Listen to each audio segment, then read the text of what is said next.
नमस्कार, hot topic में आपका स्वागत है। मैं हूं अखिलेश शर्मा। हम शुरुआत कर रहे हैं एक बड़ी खबर से। उत्तराखंड एक बार फिर राजनीतिक अस्थिरता की ओर बढ़ रहा है। पहले 4 साल रहे मुख्यमंत्री त्रिवेंद्र सिंह रावत को हटाया गया।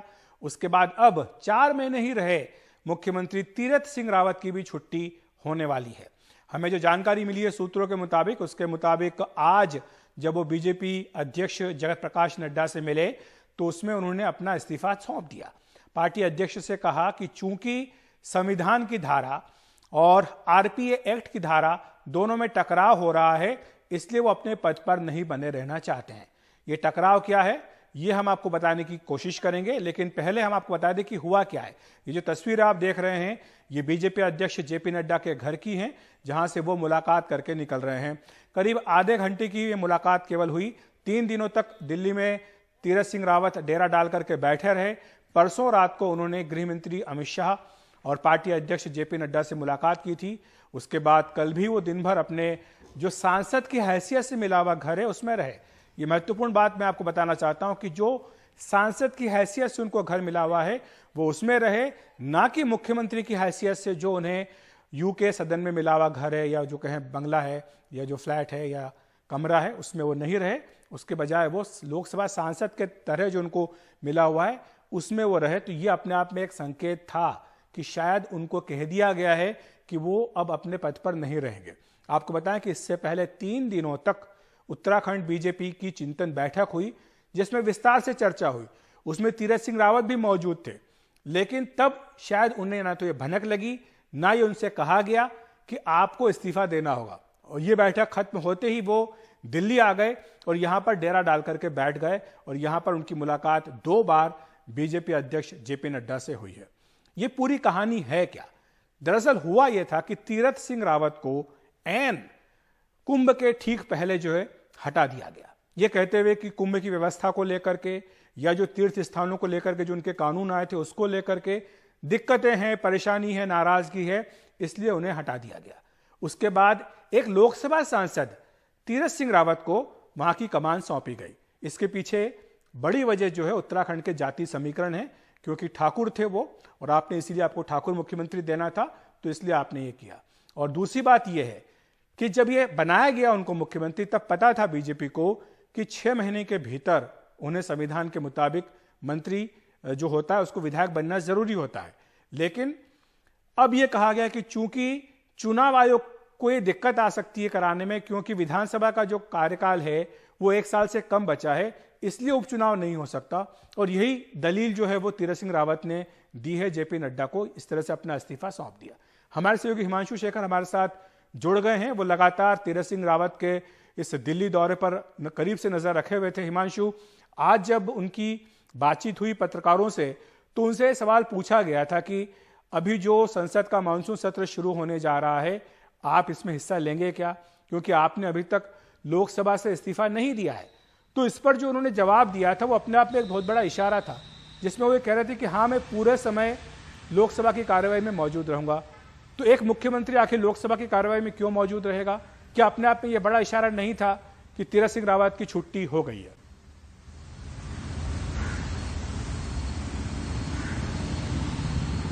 जी देखिए, इस इंटरेक्शन में जो तीरथ सिंह रावत ने पत्रकारों से जो बात की थी उसमें उन्होंने ये भी कहा था कि जब मैं वापस देहरादून जाऊंगा तो सीधे अपने सेक्रेटेरिएट जाऊंगा और अपना काम करूंगा, क्योंकि उस मुलाकात के दौरान सबसे ज्यादा सवाल उनसे यही पूछा जा रहा था कि आप क्या गवर्नर से मिलने वाले हैं, क्या आप इस्तीफा देने वाले हैं, आपके भविष्य को लेकर बहुत असमंजस की स्थिति है, उपचुनाव कराने के लिए चुनाव आयोग तैयार नहीं है, ऐसे में आपके पास अब क्या विकल्प बनता है, क्या आपको कोई कमिटमेंट मिला है सेंट्रल लीडरशिप से, बहुत सारे सवाल पूछे गए थे। और उस दौरान वो बार बार जो मुख्य सवाल था उसको वो टालते रहे।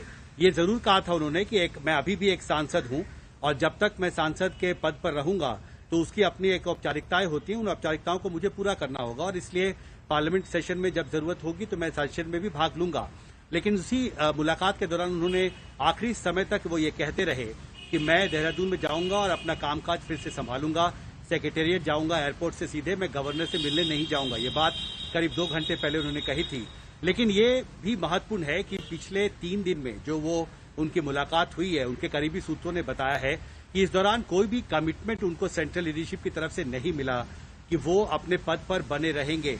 यहाँ तक एक सूत्र ने मुझे बताया है कि एक केंद्रीय लीडर ने बीजेपी के उनसे यहाँ तक कहा कि आपके साथ अन्याय हुआ है इस मामले में, और इसका इशारा उस ओर था कि 4 महीने करीब बीत चुके हैं। मार्च में उन्हें मुख्यमंत्री बनाया गया था, सितंबर 10 तक का वक्त ये बहुत महत्वपूर्ण है, क्योंकि जब मुख्यमंत्री बनाया गया था तब सब जानते थे कि ये सांसद हैं, इनको विधायक बनना जरूरी है, 6 महीने के भीतर विधायक बनना जरूरी है। तो ये जानते हुए भी कि इनको 6 महीने के भीतर चुने जाना जरूरी है, तो आखिर इनको मुख्यमंत्री क्यों बनाया? पहला सवाल तो ये बीजेपी से पूछा जाएगा। दूसरा सवाल ये पूछा जाएगा कि क्या ऐसी जरूरत आ गई थी कि आपको 4 साल जो मुख्यमंत्री रहा आपने पहले उसको हटाया, अब जो 4 महीने का मुख्यमंत्री आपने उसको हटा दिया, अब आप जो विधायक चुनने जा रहे हैं वो कौन होगा? हिमांशु, जो हमें जानकारी मिली है बीजेपी सूत्रों से, उसमें यह कहा गया है कि जो अगला विधायक होगा, अगला मुख्यमंत्री होगा, वो विधायक दल से ही चुना जाएगा, ताकि ये जो 6 महीने वाला चक्कर है ये इस बार उन्हें दिक्कत ना आए। तो इसमें आपको क्या लगता है कि किस तरह के नाम सामने आ सकते हैं? कौन लोग हैं जो दावेदार हो सकते हैं तीरथ सिंह रावत की जगह लेने के लिए? देखिए, पिछले 3 दिन में जब से असमंजस की स्थिति बढ़ी है उनके भविष्य को लेकर, तीरथ सिंह रावत के 2 नाम हैं जिसकी चर्चा हमने यहां पर सुनी है, जो 3 दिन लगातार हम उनको कवर करते रहे। पहला नाम सतपाल महाराज का, और आपको याद होगा जब भी मुख्यमंत्री के पद में परिवर्तन की बात होती है सतपाल महाराज का नाम सामने आता है। और ये सवाल हमने आज तीरथ सिंह रावत से पूछा भी था। उन्होंने कहा कि देखिए, वो पंजाबी, आप उनके आश्रम में जा सकते हैं, उनसे बात कर सकते हैं, मेरे पास इसकी जानकारी नहीं है। और दूसरा नाम था धन सिंह रावत का। पहले यह खबर थी कि वो दिल्ली पहुंच चुके हैं, बाद में ये खबर आई कि फिलहाल वो रुक गए हैं, पर उन्होंने पत्रकारों से बिना कैमरे के बहुत लंबी बात की है पिछले 2 दिन में। और धन सिंह रावत भी अपने आप को इस रेस में एक प्रभावी मुख्यमंत्री पद के उम्मीदवार के तौर पर अपने आप को देखते हैं। लेकिन मुश्किल ये है कि बीजेपी सेंट्रल लीडरशिप ने अपने स्तर पर अभी जो उत्तराखंड भाजपा के जो बड़े नेता हैं उनके साथ बातचीत की प्रक्रिया शुरू नहीं की है। तीरथ सिंह रावत को जरूर इस्तीफा देने को कहा गया है, लेकिन उनकी जगह पे नया विकल्प कौन होगा, इस पर जिस तरह की एक परंपरा है बीजेपी में एक नए मुख्यमंत्री को चुनने की जो एक प्रक्रिया है, एक लंबी प्रक्रिया है, वो प्रक्रिया अभी शुरू नहीं हुई। मुझे लगता है कि अभी सलाह मशवरा का दौर चल रहा है और बहुत जल्दी वो तस्वीर सामने आएगी कि जो यहाँ से केंद्रीय पर्यवेक्षकों को वहां पर भेजा जाएगा और फिर जो विधायक दल की बैठक होगी उसमें कौन कौन से लीडर हैं जिनके नाम पर चर्चा होगी। लेकिन फिलहाल जो लॉबिंग जो है अपनी तरफ से बीजेपी के जो कुछ वरिष्ठ नेता हैं वो अपने आप को, उन्होंने लॉबिंग जरूर तेज कर दी है, अपने आप को तीरथ सिंह रावत के बाद नए मुख्यमंत्री पद की जो दौड़ चल रही है उसमें वो अपने नाम को उन्होंने शामिल जरूर कर लिया। लेकिन सेंट्रल लीडरशिप ने अपनी तरफ से भाजपा के जो उत्तराखंड इकाई है उसके बड़े नेताओं के साथ अभी सलाह मशवरा शुरू नहीं किया। जी बिल्कुल हिमांशु, और उत्तराखंड का एक तरह से कहे कि ये दुर्भाग्य रहा है। जब नया राज्य बनाया गया था तो इस उम्मीद के साथ बनाया गया था कि यहाँ पर जो आकांक्षाएं हैं, जन आकांक्षाएं वो पूरी होंगी, साथ ही राजनीतिक स्थिरता रहेगी। लेकिन सिर्फ एक मुख्यमंत्री हैं जिन्होंने अपना कार्यकाल पूरा किया है। इसके अलावा चाहे कांग्रेस के हों चाहे बीजेपी के हों, कोई भी मुख्यमंत्री अपना कार्यकाल उत्तराखंड में पूरा नहीं कर पाया है। तीरथ सिंह रावत भी कह सकते हैं कि उसी कड़ी का एक हिस्सा है। लेकिन दूसरी बड़ी बात जो है हिमांशु, वो ये है कि क्या बीजेपी आलाकमान को ये जानकारी नहीं थी कि 6 महीने के भीतर विधायक बनना जरूरी है? क्या वो ये नहीं जानते थे कि जो कोरोना के हालात हैं उसके चलते चुनाव आयोग को दिक्कतें आ सकती है उपचुनाव कराने में? हालांकि जानकार ये कहते हैं कि चुनाव आयोग के सामने इस तरह की कोई पाबंदी नहीं है। अगर आयोग चाहे कि उसको लगता है कि कोई संवैधानिक संकट खड़ा हो सकता है तो ऐसे में वो उपचुनाव भी करा सकते हैं। गिरधर गमांग का उदाहरण सामने है। जब उड़ीसा के मुख्यमंत्री थे वो लोकसभा के सांसद भी थे। हम सब जानते हैं हिमांशु कि उनके एक वोट के कारण अटल जी की सरकार गिरी थी।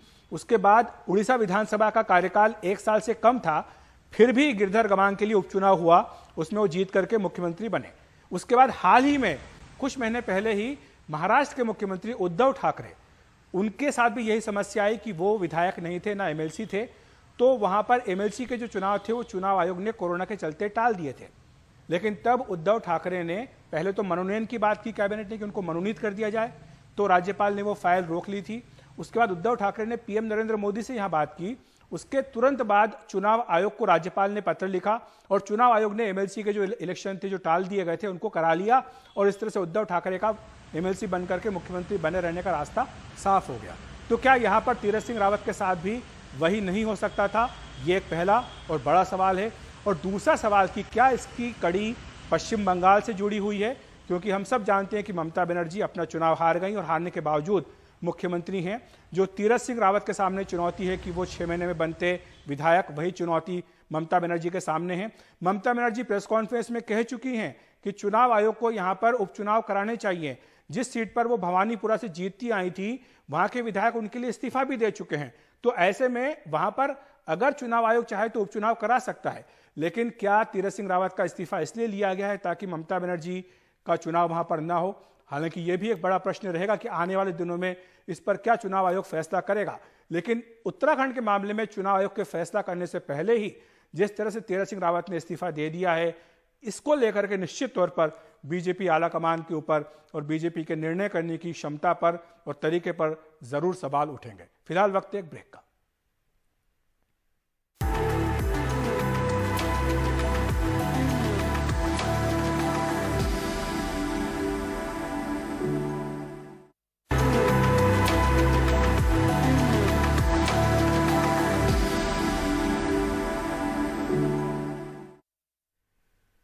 लॉटोलैंड आज का सितारा में आज बात मंजुलता कलानिधि की आइस बकेट चैलेंज जो सोशल मीडिया पर वायरल हुआ, उसकी तर्ज पर है राइस बकेट चैलेंज, लेकिन इसकी मंशा और चुनौती अलग है। मंजुलता ने सोशल मीडिया प्लेटफॉर्म का इस्तेमाल कर इसके जरिए लोगों की मदद की। साथ ही उनकी इस कोशिश में लॉटोलैंड ने दिए हैं उन्हें 1 लाख रुपए। देखते हैं इस रिपोर्ट में।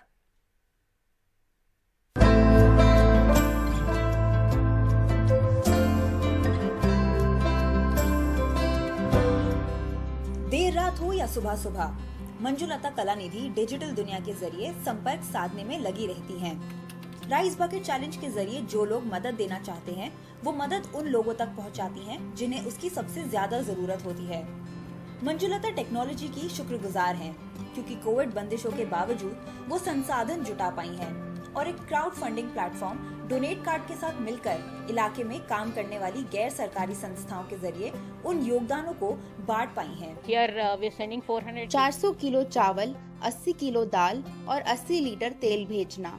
संगीतकारों के एक ग्रुप के पास जाना जो संगीत, ऑर्केस्ट्रा, डांस वगैरह के सीजन में मशरूफ रहते हैं। लेकिन महामारी में कुछ काम नहीं है, शादियां हो रही हैं, तब भी उन्हें कोई नहीं बुला रहा, इसलिए ये खबर उन्हें पहुंचाएंगे। राइस बकेट चैलेंज ने लोक संगीत गाने वाले सुरभि ग्रुप की मदद की। ये कभी बहुत ही लोकप्रिय समूह था, लेकिन पिछले 1-1.5 साल में उनकी आमदनी पर असर पड़ा है। हमसे बहुत से लोगों ने मदद मांगी है। पिछले 1 महीने में हमें ऐसे लोगों ने मदद मांगी जो मैंने सोचा भी नहीं था कि इन्हें मदद चाहिए होगी। वजह ये है कि उनकी नौकरी चली गई है। जो भी बचत होगी वो 1-2 महीने चली होगी। ये ऐसे लोग हैं जो अमूमन मांगते नहीं हैं। मुझे लगा कि इनकी मदद करनी चाहिए। प्रशांत एक टेक कंपनी में काम करते हैं और राइस बकेट चैलेंज जैसे एनजीओ के लिए वॉलंटियर करते हैं। उनका कहना है कि बहुत ही मध्यम वर्गीय परिवारों को अब अपना पेट भरने तक के लिए संघर्ष करना पड़ रहा है। There are some scenarios where during the food जहाँ तक भूख का सवाल है तो ज्यादातर परिवार जो खुशहाल थे वो खुलकर नहीं मांग सकते। हम उनके घर तक राशन पहुंचाकर चले आते हैं और फोन करके बता देते हैं कि दरवाजे से राशन ले लीजिए। मंजू का कहना है कि उन्हें इस बात की खुशी है कि कभी किसी को इस वजह से मना नहीं करना पड़ा कि उनके पास दानकर्ताओं की कमी थी। In fact, sometimes there are times ऐसा कभी नहीं हुआ कि मेरे पास फंड नहीं थे। जैसे एक चाय बेचने वाले ने कहा, मैं 5 किलो चाय दूंगा। मैं लोगों को खुद जाकर देने के लिए कहती हूँ। also has happened. जिन परिवारों की बहुत ही स्थायी और सुरक्षित नौकरियां थी, वो भी गहरे आर्थिक संकट से जूझ रहे हैं, क्योंकि लंबे चौड़े मेडिकल खर्चे उठाने पड़े हैं। समाज की ये मदद इन जैसे परिवारों के लिए एक वरदान साबित हो रही है।